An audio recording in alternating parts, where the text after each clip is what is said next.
Merhaba ve bu yeni videomuz. Hoş geldiniz. Bugün sizleri Türkiye'ye Osmanlı mirası ve kendi kültür mirasını bu güzel ülkeye götüreceğiz. Ramazan ayında İslam geleneğini ve halkı iftar. Hazreti Kirani de keşfette zekizi. Türkiye dedikimizde Bosniyaların efsecidi del senaryolardan biri sarkmiza çıkıyor. Burası birçok kişi tarafından kendi olarak görülmüş olsa da her videoda yeni şeyler, gizli sokaklar, özel konserler ve ilginç detaylar keşfedilebilir.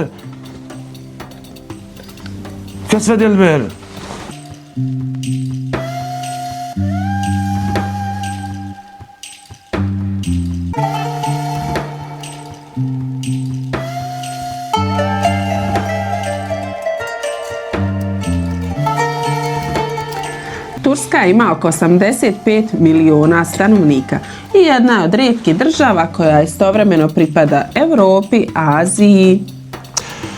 Oko 99% stanovništva su muslimani, većinom sunije, a država je sekularna. Vjera nije dio ustava, iako je duboko prisutna u svakodnevnom životu. Islam u Turskoj funkcioniše kroz državnu instituciju Dijanet, koja upravlja sa više od 90.000 džamija, imama i vjerskog obrazovanja.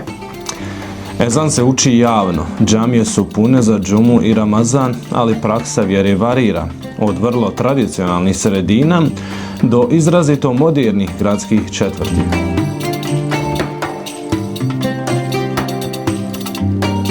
Istanbul sa više od 16 milijuna stanovnika nije glavni grad, ali jeste srce države. Ankara je administrativni centar, dok je Istanbul kulturna, ekonomska, vjerska kičma zemlje. U jednom kvartu možete naići na džamiju iz 15. stoljeća, a u drugom neboder i startup firmu. Turska je nasljednica Osmanskog carstva, koje je više od 600 godina bilo jedno od najjačih političkih i islamskih centara svijeta. Taj period i danas snažno oblikuje odnos Turaka prema Balkanu, posebno prema Bosni i Hercegovini, što se vidi u jeziku, običajima, kuhinji te porodičnim vrijednostima.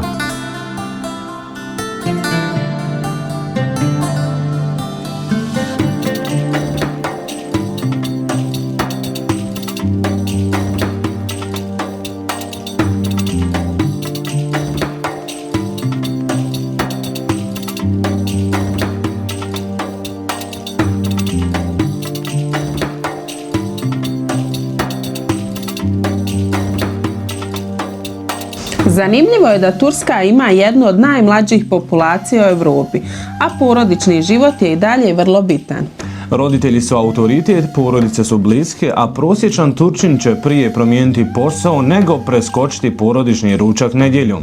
Majke i nene i dalje imaju posljednju riječ, barem dok ne dođe snaha.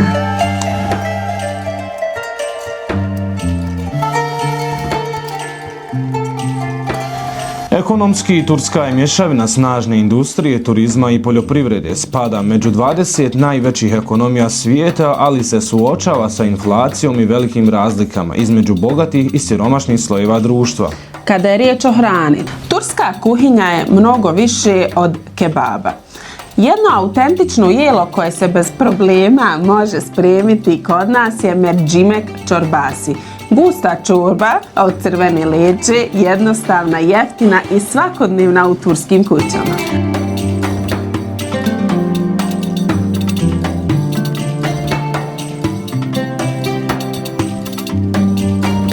Turska danas balansira između tradicije i modernog svijeta, između džamije i tržnog centra, između istoka i zapada. I upravo u tom balansu leži njena posebnost.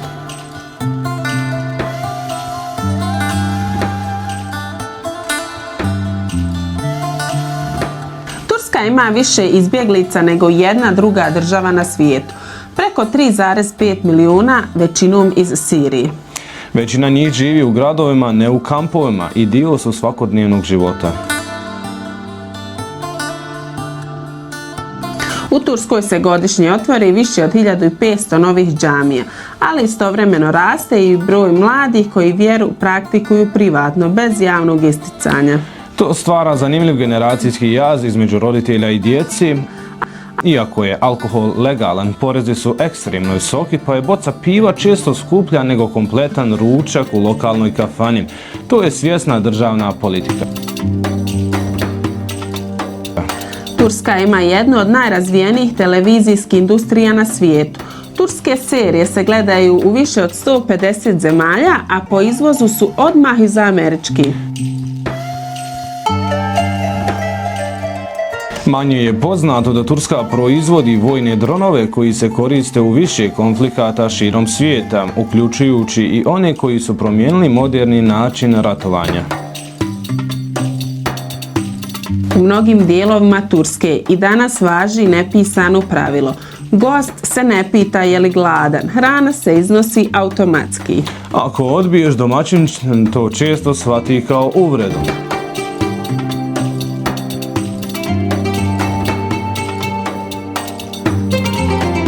Turska kafa je na UNESCO listi nematerijalne i kulturne baštine, ali se u svakodnevnici više pije čaj i to po nekoliko čaša dnevno u malim staklenim čašama u obliku tulipana. U starim dijelovima Istanbula na Dolje mogu se vidjeti male džamije smještene vrlo blizu jedna drugoj. Razlog je praktičan, a ne simboličan. Prije pojave razglasa ezan se učio na suho, ljudskim glasom u nari.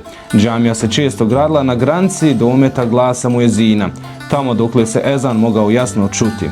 Kada bi se naselje proširilo izvan tog dometa, gradila bi se nova, manja džamija, ponekad svega nekoliko desetina metara dalje.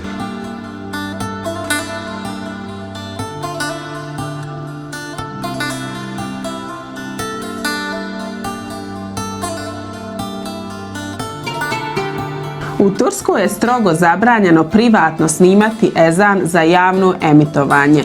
Svi ezani koji se čuju sa džamija, posebno u velikim gradovima Istanbulu, Ankari i Izmiru, puštaju se preko centralnog audio sistema pod nadzorom Dijaneta. Vrijeme, tekst i melodija su standardizovani kako bi se izbjegle greške, razlike u učenju i zloupotrebe. Drugim riječima, muezin i dalje uči ezan, ali njegov glas se emituje samo kroz odobreni sistem, što osigurava da se ezani u cijelom gradu čuju gotovo identično. Hudbe koje se drže tokom džume također podležu nadzoru Dijaneta. Tekst hudbe se odobrava i standardizuje, a dijelovi koji se smatraju politički ili društveno osjetljivim mogu biti prilagođeni ili cenzurisani. Na taj način poruke hudbi ostaju ujednačene, a zloupotrebe ili kontroverze se sprečavaju.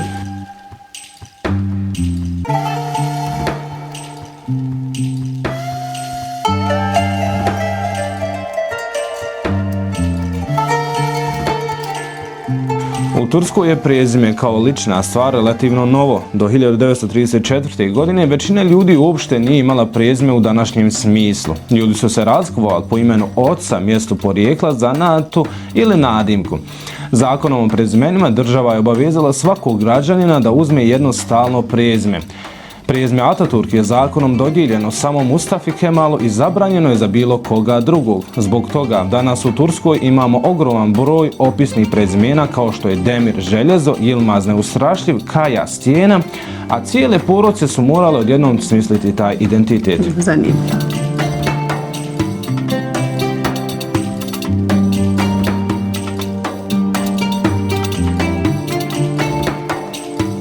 Turska ima više aktivnih arheoloških nalazišta nego bilo koja država na svijetu. Procjenjuje se preko 20.000 lokacija, a ogroman dio još nije ni iskopan. Mnogi gradovi doslovno leže na drevnim civilizacijama. Jedno od najstarijih stalno naseljenih mjesta na svijetu je u Turskoj Çatalhöyük. Star je oko 9000 godina, stariji od piramida i Stone Age-a. Ljudi su živjeli u kućama bez vrata, ulazilo se kroz krov.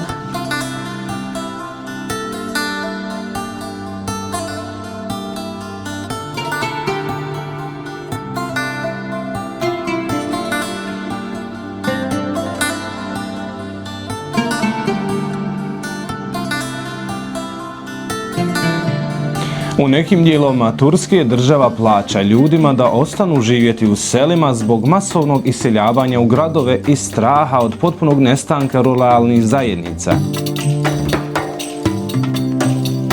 U Turskoj postoji grad koji je skoro u potpunosti pod zemljom. Derinkuju ima više nivoa i mogao je se skloniti u njega desetine hiljada ljudi sa školama, džamijama, ventilacijom i bunarima prije više od 1000 godina.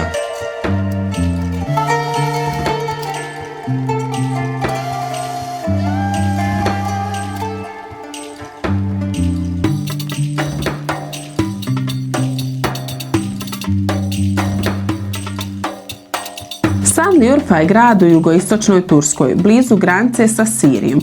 Prema islamskim predanjima i lokalnoj tradiciji, ovdje je Ibrahim a.s. rođen i ili preživio vatru koju je Nabukodonosor zapalio. U centru grada nalazi se Ibrahimova pećina Halil ur-Rahman Cave, danas je hram i mjesto hodočašća. Tradicija kaže da je tu Ibrahim a.s. živio kao dijete i da je upravo tu preživio vatru.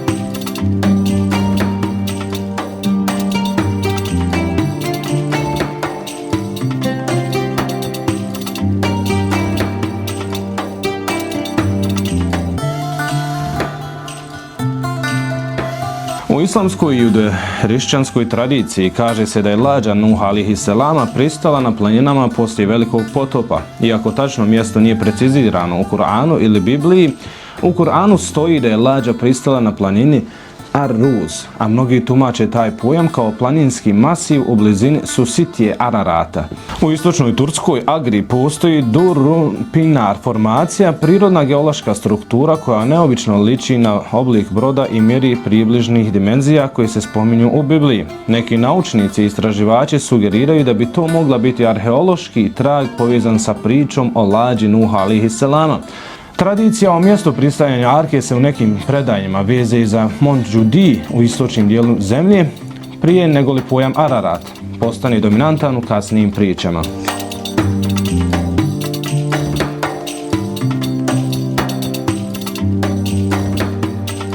Turci su među narodima koji najmanje piju alkohol u Europi, ali među onima koji najviše piju čaj na svijetu.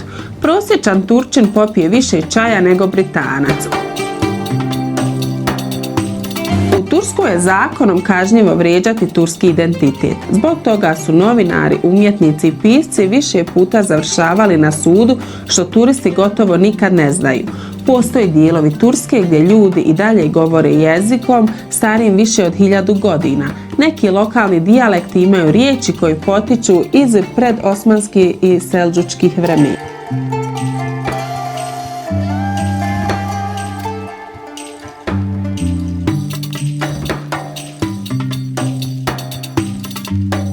Istanbul je jedini veliki grad na svijetu koji se prostire na 2 kontinenta, ali i ima više od 3000 džamija. Mnogi od njih turisti nikada ne vide jer nisu na klasičnim rutama.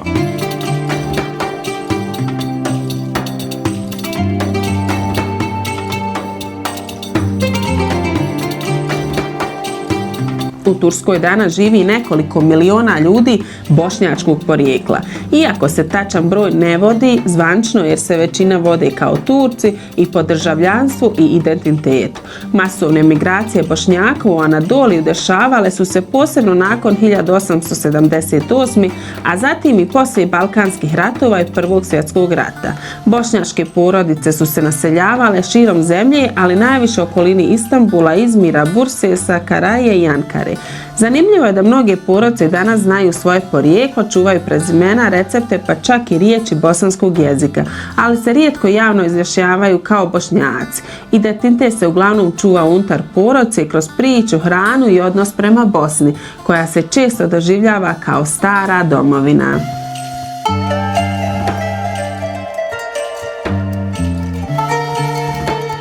Turska je jedna od rijetkih država na svijetu koja izlazi na 4 različita mora: Crno, Mramorno, Egejsko i Sredozemno more. Svako od njih ima potpuno drugačiji karakter. Crno more je hladnije, kišovitije i zeleno sa gradovima koji su više okrenuti ribarstvu nego li turizmu, dok je Mramorno najmanje, ali strateški najvažnije, jer preko Bosfora i Dardanela povezuje Crno more sa Sredozemljem i praktično dijeli Istanbul na dva kontinenta. Egejsko more je vjetrovito i sa razuđenom obalom te stotinama ostrva, dok je Sredozemno more toplije i mirnije, sa dugom sezonom kupanja. Većina turista vidi samo jedan dio obale, ali more u Turskoj nije jedno iskustvo, nego 4 potpuno različita svijeta. Na turskoj obali, posebno u Antaliji, Alanji, Izmiru i Egejskoj regiji, sve više se razvija koncept halal hotela, prilagođenih muslimanskim turistima i porodicama koje žele odmor u skladu sa islamskim vrijednostima.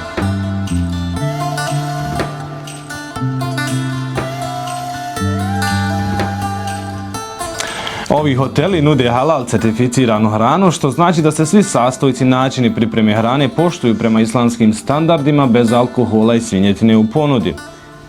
U sobama se često nalaze prostirke za namaz i označena kibla, a u hotelima postoji molitvene prostorije. Mnogi halal hoteli imaju odvojene bazene, plaže i spa zone, pa se gosti mogu opustiti u potpunoj privatnosti i udobnosti. Također se nude poročne usluge, dječje animacije i ramazanske pogodnosti, pa je takav odmor posebno popularan među muslimanskim porodicama iz Europe, Bliskog istoka i same Turske.